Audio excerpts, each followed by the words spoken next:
You can go online. You can download the PDF Strategic Initiatives. AFRICOM is basically, it's the stepchild, it's the African stepchild of PNAC, which was Project for a New American Century. Okay, a lot of your viewers and Infowars readers will be very familiar with PNAC. This was a neoconservative think tank creation with people like Donald Rumsfeld, George Bush, Paul Wolfowitz, Richard Pearl. And really if you take this in a kind of sports analogy, George Bush basically was moving the ball downfield with regards to PNAC, and then AFRICOM. In 2007, and in 2008, Obama got the pass. He was given the ball, and here we are in 2011, and Obama is the guy, ironically, America's first African president, is the guy who's going to take the ball over the goal line and establish a permanent U.S. military presence on the continent of Africa. Well, exactly. We know this is part of the larger military-industrial complex.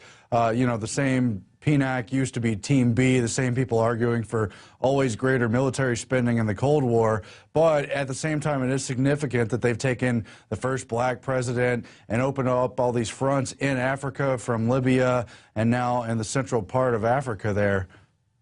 Mm-hmm. Yeah, and let's not forget, Libya, North Africa is part of Africa. Okay, and Libya is a multicultural country. North Africa has people who have brown skin, black skin, white skin, everything. So, you cannot discount North Africa as not being part of Africa. Obviously, from a strategic point of view, from a geopolitical or an industrial, military-industrial complex point of view, there is major strategic differences between the North African Horn and the Sub-Saharan Africa. Okay, now obviously, you've got.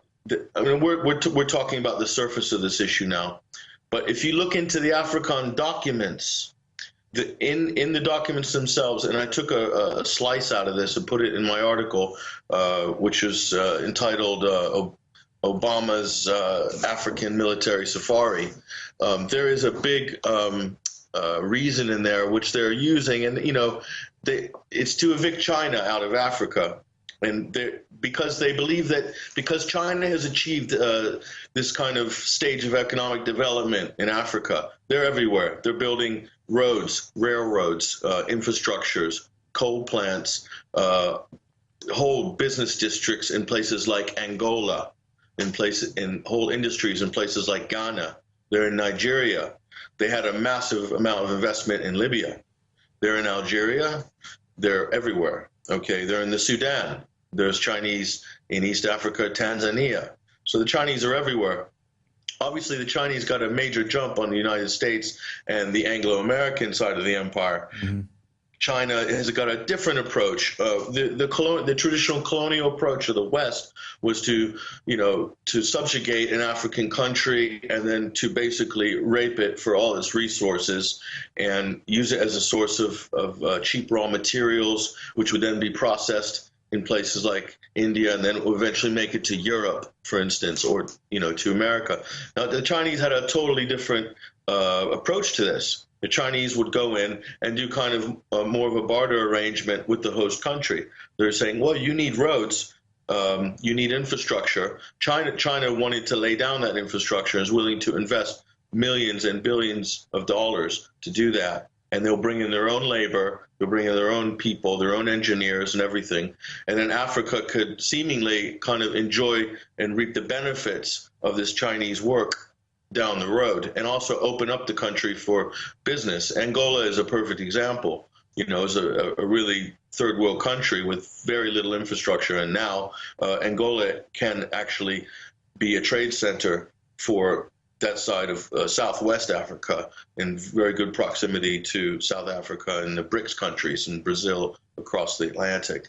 So the U.S. is, I think, bent, and the Anglo-American empire is really bent on really getting the Chinese out, either by sabotaging their economic interests, which is, or just outright destroying it. And this is what you've seen in Libya. Well, it's an overlap of the colonial interest for the Anglo parts as they merge with the Chinese interests. But at the same time, it is also part of the geopolitical board. And so let's talk about some of the other tensions that are heating up with Syria, the new provocated hoaxes pointing towards Iran as well. And China, of course, always on the back burner of those tensions as well if things go to a truly wider war. Yeah, I mean, well, just quickly, just talk about China. China just signed potentially a massive deal with Iran to provide gas. So I think in the 21st century, where we used to have wars over certain things and maybe even over petroleum or land or resources.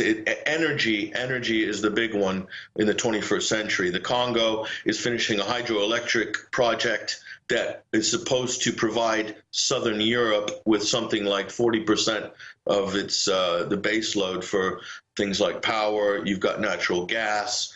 In Libya, you've got fresh water.